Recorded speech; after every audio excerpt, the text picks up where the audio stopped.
Hello, hello, and welcome to the Rock Metal Podcast. I am your host, John Harris. Current, so I've got on the show with me right now. I've got a new album called The Way It Ends, which was released via Sharp Tone Records on June 5th. Right now I'm being joined by Brian to share some stories about the music and share more info about what the boys have got going on. Brian, welcome to the show. Hey, thanks for having me. Absolutely great to have you on. Dig the stuff. Very excited. And notably, of course, congratulations on the release of The Way It Ends. Yeah, thank you, man. We're really excited about it. Groovy. All right, Flag to Wave, which I believe is the first single to be released off of the album. Is that correct? So we had a song called Second Skin and Poverty of Self that we released, but they weren't tied to the album. This is kind of the first track that announced the record, The Way It Ends. Okay, perfect. Now, when you say this track announces the record, I mean, it also is called a Flag to Wave, so it seems quite a bit of symbolism there, like, hey, here it is. So I'm curious, what is it about this track that subsequently announces the album? So the song is kind of about adventure and like self-discovery and trying to make your mark in the world, and we thought it was really fitting for a song that's kind of about making your stamp to announce our second record. We just thought it was like, you know, we're going to welcome this record into the world. We're going to kind of put our best foot forward here. This is what we want to do with our album and with our careers. And here it all is. Yeah, absolutely. That's what you mentioned, was that the track is about adventure and self-discovery. So when you're saying a flag to wave, basically it's your flag, your own flag? Yeah, like you want to find your own flag, something that you can kind of find yourself representing in a way that is true to you.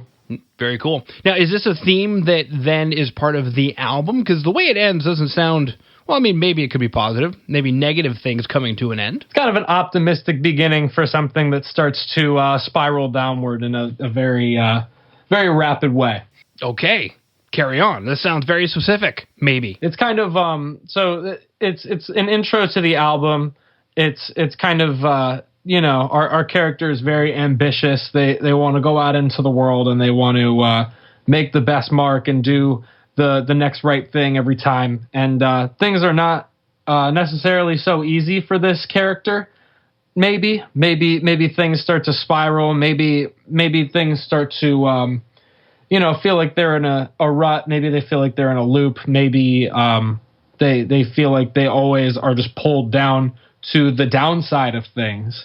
And so for such a, you know, I guess, very overconfident, loud single with this nice optimistic kind of ring to it, it is the precursor to a lot of negativity that follows. Wow. Okay, so you mentioned a character there. So is it then a concept album? It's not really. I don't really like that term for anything that we do because it's not a really fully fleshed out story, right? Like you have these people that have a very specific narrative in mind with characters and places, and that's really not what it is. I like to use the idea of kind of characters and to kind of like give a perspective to what's happening on the record, you know, to kind of give a bit more depth to the songs without making them too specific, if that makes sense. Yeah, no, it absolutely does. Now, if you dug the track A Flag to Wave, you'll be super excited to know that there is a music video that accompanies the track.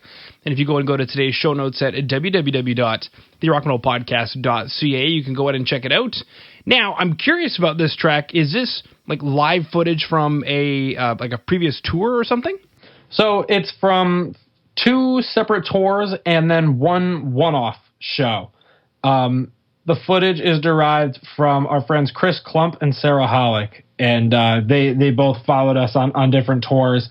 Some of the footage is from a tour that we had with Northlane over the summer, and some of it is from our current tour at Silent Planet. And there's a few shots, those bigger crowd shots that look like they're in some kind of arena or something. That's actually at August Burns Red's Christmas show where we played it in a convention center to like 3,000 people. And the reason kind of behind doing the live footage is we wanted to call back to a previous single where we did kind of the same thing, but it was a more like kind of scripted shoot. We had people come in and they were supposed to be part of a live show, but it's kind of fabricated. It's like you have a bunch of your friends and close fans from your hometown come and like party and go wild and pretend they're at like a normal concert. This time it was actually real shows, like real shows, all real footage from completely different parts of the country than our hometown, shot by people from home, edited by a person from home who actually directed that previous video.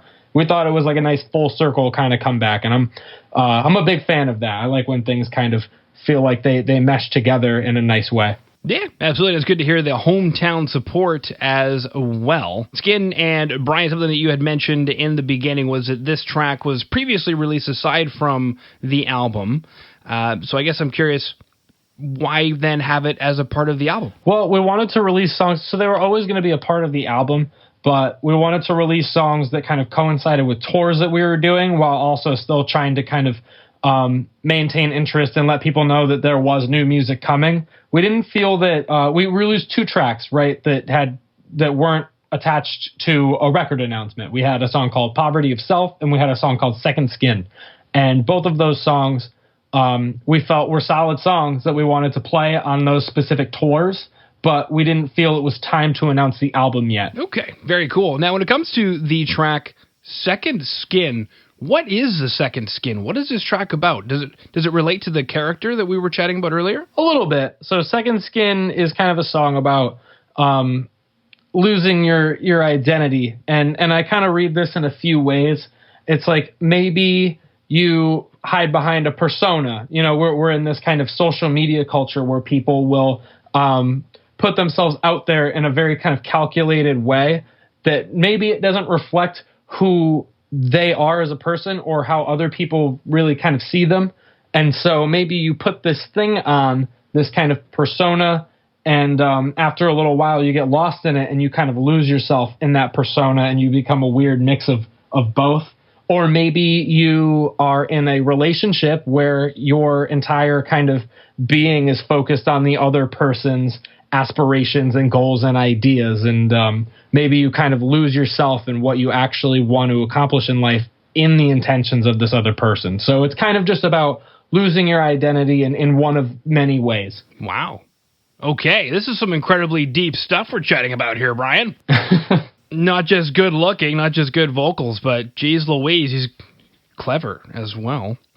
Now, if you enjoyed the tracks of Flag to Wave and Second Skin, then you'll be super excited to know that there is a full album called The Way It Ends, which released via Sharp Tone Records on June 5th.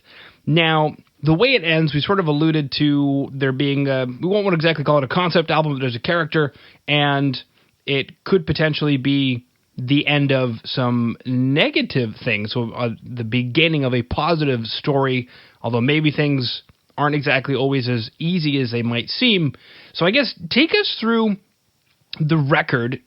These 2 tracks that we've heard here in the previous single that was released, Poverty of Self, is that what we should expect from the album? As far as sonically speaking, not really. Poverty of Self is kind of an outlier in that it's like the real like heavy kind of beater track. There's heavy songs and there's groovy songs, but no songs like Poverty of Self. I wouldn't really compare, aside from maybe 1 or 2, I wouldn't really compare a lot of the songs to each other because they're vastly different. And we tried to make them as dynamic as possible and kind of give them their own little world while still fitting the narrative.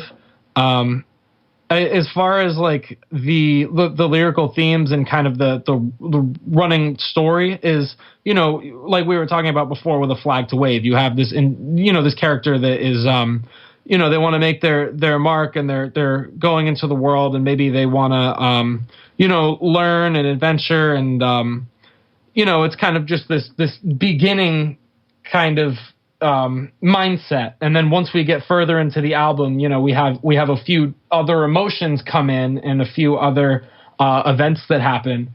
And once we hit the end, we get this kind of more mature view of these questions. We're asking these questions in the beginning, but now we kind of, we see them in a different way, and we find ourselves still puzzled by a lot of, we still find ourselves puzzled because life is very unclear. You don't have any, there's no way of telling where it's going to go. And that's kind of the, plays into the concept of the record as well. Yeah. Does it go like a flow from beginning to end of record in some kind of way? Like if we sat down and listened to the album from beginning to end, we'd have a sense of being taken through the story? If I could describe the arc, it would be we start low. A Flag to Wave is the first full song on the record, but it's not the first track. So we start with something else.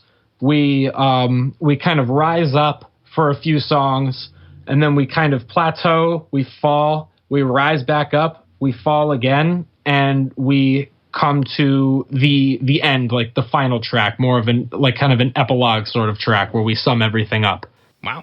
Very cool. Now, normally this time of the year, speaking of, all those wonderful tours and shows that were used to create the music video for A Flag to Wave, normally we'd be chatting about that, but the world is sort of taking a time out for the moment. Is there any other news maybe that I didn't bring up that you wanted to chat about? Yeah. I mean, we are just kind of trying to find ways, like given the kind of situation that we're in right now, like we can't play shows. It's going to be kind of hard to tour on the record until a later time. So we're just trying to find some new ways to connect with our fans and stay involved and keep finding more creative ways to like promote the record and get the word out there. So, it's an ongoing process, and we're just trying to make the best of it. But you can keep up with us on our website. You can keep up with us on our Instagram, our social medias. We have a newsletter that we run through our official website, and you can go on there and actually sign up for that newsletter and get, weekly updates on what we're up to and what we're trying to do. Very cool stuff. Now, well then, I'm guessing that in order to sign up for that newsletter, we just look up Currents on the World Wide Web, or we just go to your Facebook or whichever? You can go to currentsofficial.com, scroll down to the bottom of the page. There's a little newsletter tab. You just type your email in there, hit newsletter, and you are subscribed. Beautiful. Sounds good. Well, Brian, unless there's anything you wanted to throw out there, again, I just wanted to thank you for coming on to the Rock Metal Podcast. Yeah, thank you for having me. I'm glad I got to talk to you.